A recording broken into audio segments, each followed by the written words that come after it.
एवढंच मी फक्त आपल्याला सांगणार. क्रिकेट मॅचवरनं आढळलं की माझी मुलगी आणि माझी बायको दोघेही म्हणाले की तुम्ही कम्युनिस्ट फार विचित्र आहात, आज फायनल आणि तुम्ही कुठे चाललात.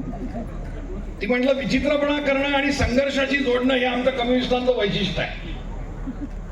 आजच्या कार्यक्रमाचं वैशिष्ट्य बघा, पुरस्कार आहे कॉम्रेड थोरात साहेबांना.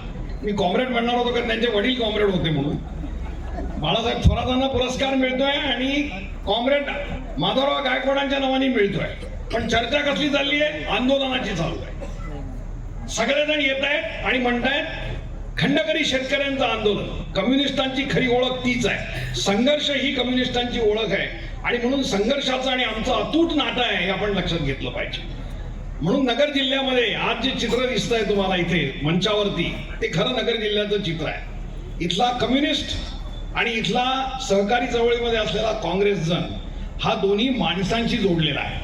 मी आज श्रीरामपूरमध्ये आलेलो आहे. याच्या आधी श्रीरामपूरमध्ये काही वर्षापूर्वी गांधी, मार्क्स, आंबेडकर असं एक विचार संमेलन झालं होतं.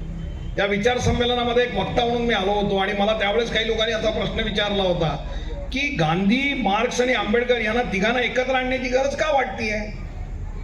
तर त्याचं कारण असं होतं की माणूस हा केंद्रस्थानी असला पाहिजे कुठल्याही कृतीच्या. आज नेमकं उलट होतंय की माणूस हा दुय्यम ठरतोय. माणसाला वापरून देशभक्तीसाठी वापरायचं किंवा नफ्यासाठी वापरायचं अशी एक फायद्याची संस्कृती निर्माण झालेली आहे जी भारतीय स्वातंत्र्य लढ्याच्या आणि भारतीय घटनेच्या विपरीत आहे. आपण लक्षात घेतलं पाहिजे. स्वातंत्र्य लढ्यामध्ये कम्युनिस्ट आणि काँग्रेस एकत्र का लढले? कारण का स्वातंत्र्य लढा साम्राज्यवाद विरोधी होता. त्याचबरोबर स्वातंत्र्य मिळाल्याशिवाय इथल्या कष्टकऱ्यांचं कल्याण होणार नाही याच्याबद्दल आपली खात्री होती, म्हणून आम्ही एकत्र लढलो. ज्यांना कष्टकऱ्यांचं कल्याण नको होतं ते घरात बसले होते, ते स्वातंत्र्य लढ्यात आले नव्हते. आपण लक्षात घेतलं पाहिजे. आता मात्र ते सबका साथ सबका विकास म्हणून उड्या मारतायत आणि वेगवेगळ्या पद्धतीने लोकांना फसवण्याचा प्रयत्न करतायत. मला कधी कधी काही गोष्टीचं आश्चर्य वाटतं. एकीकडे मॉनिटरी पाईपलाईनच्या नावाखाली भराभर सार्वजनिक क्षेत्राची कत्तल केली जाते. लाखो नोकऱ्या गायब केल्या जात आहेत. राखीव जागाच गायब होत आहेत आणि आपण मात्र राखीव जागांसाठी भांडत बसलेलो. लॅटरल एंट्री नावाने एक नवीन प्रकार सुरू झालेला आहे की राखीव जागा उच्च पदस्थांसाठी मिळूच नाहीत अशा प्रकारची एक रचना करण्यात आलेली आहे. अनेक छोट्या छोट्या गोष्टी करून राखीव जागा उद्ध्वस्त करण्याचा प्रयत्न चालू झालेला आहे. आणि अशा वेळेस ह्या देशामधल्या जनतेला राखीव जागांसाठी भांडायला लावून उरलेल्या तुकड्यांसाठी भांडत बसा, आम्ही मात्र मजा करू, अशा अडाणी अंबानीची संस्कृती या देशामध्ये मोठी होती आहे. ह्याच्या विरुद्ध स्वातंत्र्य लढा व्हावा ते आपण लक्षात घेतलं पाहिजे. आणि म्हणून कॉम्रेड माधवराव गायकवाडांचा पुरस्कार बाळासाहेब थोरातांना मिळतो यात मला काही आश्चर्य वाटत नाही. कारण का दोन्ही चळवळी ह्या माणूस केंद्रित चळवळी आहे. या देशातल्या कष्टकऱ्यांना न्याय देण्यासाठी झालेल्या चळवळी आहेत आणि दोन्हीचे प्रतिनिधी आहेत. म्हणून एकाला पुरस्कार एकाच्या नावाने होताना दोघेही मोठे होत आहेत हे आपण लक्षात घेतलं पाहिजे. आणि म्हणून मी पुरस्कारकर्त्यांचं मनपूर्वक स्वागत करतो की त्यांनी अत्यंत योग्य वेळीस योग्य माणसाला पुरस्कार दिलेला आहे. आज इंडिया आघाडीची मी आता त्यांच्याशी बोलत असताना चर्चा करतो. या इंडिया आघाडीची गरज काय? गरज अशी आहे की भारतीय संविधान, भारतीय स्वातंत्र्य चळवळीने आलेली मूल्यच आज धोक्यात आलेली आहेत. लोकशाही धोक्यात आलेली आहे. लोकशाहीचा सांगाडा शिल्लक राहणार आहे. म्हणजे आपल्या वारकऱ्यांच्या भाषेत म्हणायचं तर आत्मा संपून टाकून फक्त लोकांना मतदार करायचं, नागरिक करायचं नाही. तुम्ही फक्त मतं द्यायची. एकदा मतं दिली की तुम्ही घरात बसायचं आणि ज्यांना जे करतायत ते करत राहतील, ते मुकाट्याने बघत बसायचं. अशा प्रकारची एक नवीन रचना आणण्याचा प्रयत्न चालू आहे. आपल्या आधी तुर्कस्तानमध्ये देखील अशाच प्रकारची रचना आणून तिथे संसदीय लोकशाहीचा खात्मा करून अध्यक्षीय लोकशाही आणण्यात आली होती. तसाच प्रयत्न इथे पण झाल्याशिवाय वन नेशन वन इलेक्शनच्या नावाखाली असाच प्रयत्न केला जाणार आहे. ह्याचा अर्थ काय? एकदा अध्यक्षपदाची निवडणूक आली की होणारे मंत्री हे निवडलेले मंत्री नसतील हे लक्षात घ्या. कुणालाही अपॉइंट करण्याचा अधिकार अध्यक्षाला असतील, म्हणून अपॉइंट केलेले मंत्री, निवडून आलेले मंत्री नाही. अशा प्रकारची रचना आणण्याचा यांचा प्रयत्न आहे जी लोकशाहीच्या प्रथेच्या विरुद्ध आहे, जी सर्वसामान्य माणसाच्या हक्काला डावलणारी प्रथा आहे. आपण लक्षात घेतलं पाहिजे. आणि म्हणून भारतीय लोकशाही धोक्यात आहे. आज लोकशाहीसाठी निर्माण करणाऱ्या घटनेने जेवढ्या संस्था निर्माण केल्या होत्या, सीबीआय असेल, ईडी असेल, इलेक्शन कमिशन असेल, ज्युडिशरी असेल, या सगळ्यांबद्दल विश्वासार्हता नष्ट होत चाललेली आहे. सर्वात भयानक म्हणजे नॅशनल सेन्सस 1931 साली, म्हणजे ब्रिटिशांनी सुरू केलेली प्रथा होती ती 1921 साली पूर्ण व्हायला पाहिजे होती, पण तीही जनगणना आज केली जात नाहीये.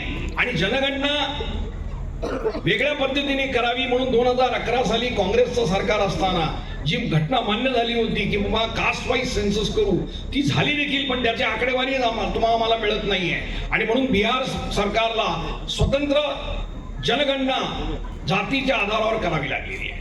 महाराष्ट्रात देखील आज जे आंदोलन चालू आहे त्याचं उत्तर तुम्हाला त्या जनगणना झाल्याशिवाय मिळणार नाही, आपण लक्षात घेतलं पाहिजे. आणि म्हणून मागणी केली पाहिजे की जातीवाद जनगणना प्रत्येक राज्यामध्ये झाली पाहिजे, ज्याच्यामधनं अनेक वास्तव बाहेर पडतील, अनेक वस्तुस्थिती बाहेर पडेल आणि आज जे उगाच संघर्ष होत आहेत ते दूर पडतील.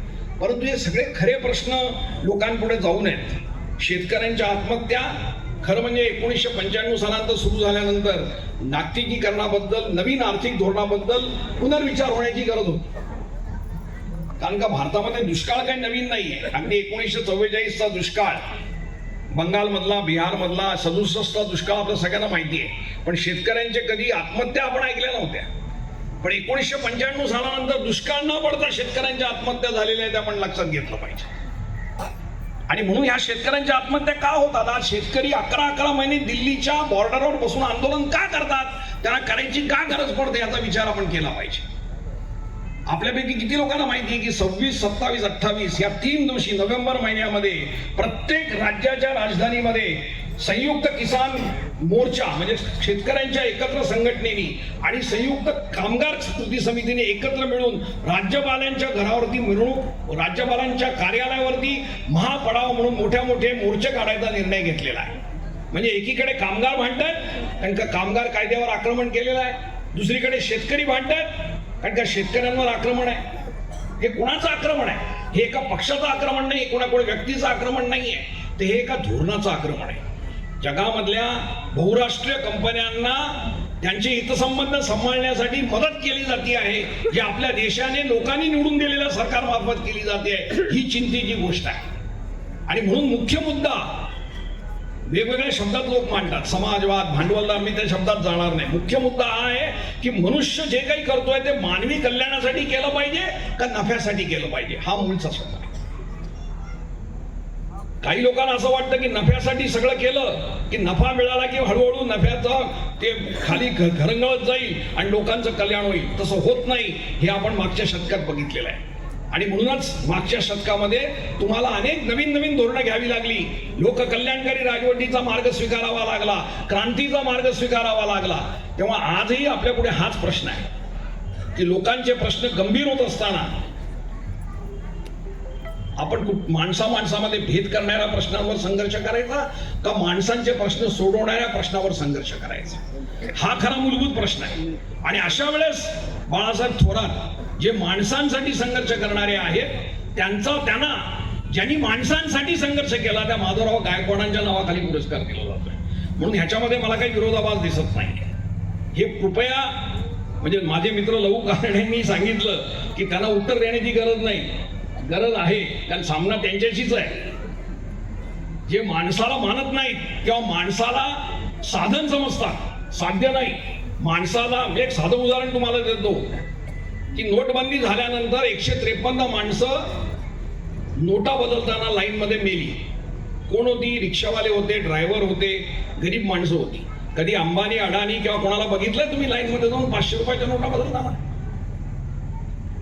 ही माणसं मेल्यानंतर तुम्ही कधी ऐकलंय की पंतप्रधानांनी किंवा गृहमंत्र्यांनी किंवा फायनान्स मिनिस्टरनी कधी एक शब्द बाबा हे झालं ते चांगलं झालं नाही असं उद्गारलेला? उलट पार्लमेंटमध्ये मला अजूनही आठवतं की आमच्या पंतप्रधानांनी असं सांगितलं की तो सीमेवरचा सैनिक बघा कसा उभा राहतो, तो तक्रार करत नाही, तुम्ही नोट बदलायला गेल्यानंतर तक्रार कशी करता? म्हणजे याचा अर्थ काय? याचा अर्थ एकच आहे. त्यांचे जे मित्र नारायण मूर्ती ते म्हणतात 70 तासाचा आठवडा असला पाहिजे. जगामध्ये सगळीकडे आता 36 तास, 24 तास, 25 तासाचा आठवडा करण्याची गोष्ट चालू आहे. आणि अशा वेळेस आमच्या देशातले उद्योगपती स्वतःच्या नफ्यासाठी 70 तास माणसांना काम करायला सांगतायत आणि आमचे पंतप्रधान त्याच्याबद्दल काही बोलत नाही. म्हणजे माणसांना नफ्यासाठी वापरून घेण्याची प्रवृत्ती आहे, ती आपल्या स्वातंत्र्य आंदोलनामधल्या लोकांना मान्य नाही, आपल्या घटनेला मान्य नाही, आणि तुम्हा आम्हाला तर ती कधीच मान्य होणार नाही. कम्युनिस्ट म्हणून तर आम्ही कधीच मान्य करणार नाही. आणि म्हणून मला असं वाटतं की आजचा काळ हा अत्यंत महत्वाचा आहे. आजचा संघर्ष ज्या टप्प्यावर येऊन पोहोचलेला आहे त्या टप्प्यावरती इंडियाची गरज आहे. आणि म्हणून बाळासाहेब थोरातांना योग्य वेळी योग्य कारणासाठी आपण पुरस्कार दिलेला आहे. हे पुन्हा मी एकदा सांगू इच्छितो. बिना लढे कुछ नाही मिळता आहे आमचं तत्वज्ञान आहे. म्हणजे मी कम्युनिस्ट पक्षात आलो पहिल्या दिवशीच मला शिकवण्यात आलं होतं, बिन लढे कुछ नाही मिळता. संघर्ष केल्याशिवाय पर्याय नाही. प्रत्येक गोष्टीत संघर्ष केला पाहिजे. अर्थात संघर्ष करताना पैलवानाप्रमाणे आपलं डोकं गुडघ्यात नाही याचा विचार केला पाहिजे. होश आणि जोश हे दोन्ही बरोबर ठेवले पाहिजेत. आणि कॉम्रेड माधवराव गायकवाड किंवा आमचे अण्णासाहेब थोरात असतील, या लोकांनी नेहमी होश आणि जोश बरोबर ठेवला. म्हणून एकीकडे संघर्षाची धार कमी होऊन दिली नाही, आणि दुसरीकडे सुप्रीम कोर्टामधनं लढाई करायला जे जे मदत करतील, बाळासाहेब थोरातांसारखे सगळी मंडळी असतील, त्या सगळ्यांची मदतही घेण्यासाठी त्यांनी कधी नाकार दिला नाही. ह्याच पद्धतीने आपल्याला पुढे जावं लागणार आहे. म्हणजे एकीकडे रचनात्मक काम आणि दुसरीकडे संघर्षाची त्याला जोड देणं, किंवा संघर्षाची रस्ता पकडणं आणि त्याला रचनात्मक कामाची जोड देणं, अशाच पद्धतीने आपल्याला पुढे जावं लागणार आहे. तर ह्या देशाचा विकास होणार आहे. पण हे सगळं करताना माणसामध्ये मतभिन्नता निर्माण होणार नाही, मनभेद होणार नाही, त्याची काळजी घेतली पाहिजे. आज मला धर्माच्या नावावर जे काही चालू आहे किंवा जातीच्या नावावर जे काही चालू आहे त्याची काळजी वाटते, चिंता वाटते. एक भारतीय म्हणून मला चिंता वाटते, एक मानव जातीचा एक सदस्य म्हणून चिंता वाटते की माणूस जर माणसाचा शत्रू व्हायला लागला तर काय होईल.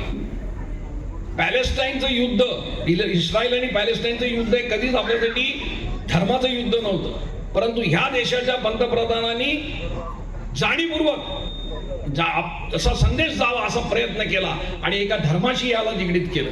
नंतर हळूहळू त्यांना उपरती झालेली आहे की आपण चूक केलेली आहे, म्हणून काल ते म्हणाले की निष्पाप लोकांना मारलं जातं. अरे निष्पाप लोकांना मारलं जातं म्हणून तर आम्ही विरोध करत होतो या गाझापट्टीमधल्या आक्रमणाचा.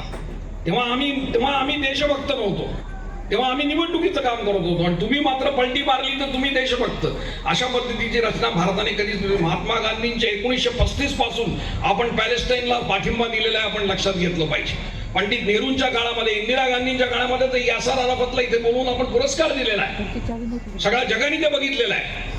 तेव्हा आपण कधीच पॅलेस्टाईनच्या प्रश्नाकडे धर्माचा प्रश्न म्हणून बघितलेला नाही, एक मानवतेचा प्रश्न म्हणून बघितलेला आहे. आणि हीच मानवतावादी दृष्टिकोन किंवा मानव केंद्रित दृष्टी आज आपल्यामध्ये नाही, याची जाणीव होण्यासाठी हा कार्यक्रम आहे, आपण लक्षात घेतला पाहिजे. आणि ही मानव केंद्रित दृष्टी, मानव केंद्रित व्यवहार जर केला नाही तर संपूर्ण मनुष्यजात संकटात येणारे आपण लक्षात घेतलं पाहिजे.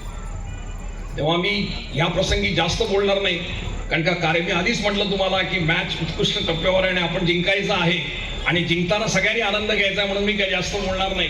माझ्यानंतर बाळासाहेब पण बोलतील पुरस्काराला उत्तर देताना, तेव्हा मी त्यांनाही वेळ मिळावा असा प्रयत्न करणार आहे. परंतु आपल्या सगळ्यांनी मॅच असताना देखील एवढ्या मोठ्या संख्येने इथे आलात आणि चळवळीविषयी, माधवरावांविषयी, बाळासाहेब थोरातांविषयी, अण्णासाहेबांविषयी कृतज्ञता व्यक्त केली, त्याबद्दल आपले मनपूर्वक आभार मानतो आणि आपल्या सगळ्यांची रजा घेतो. जय हिंद, लाल सलाम, जय भीम. धन्यवाद.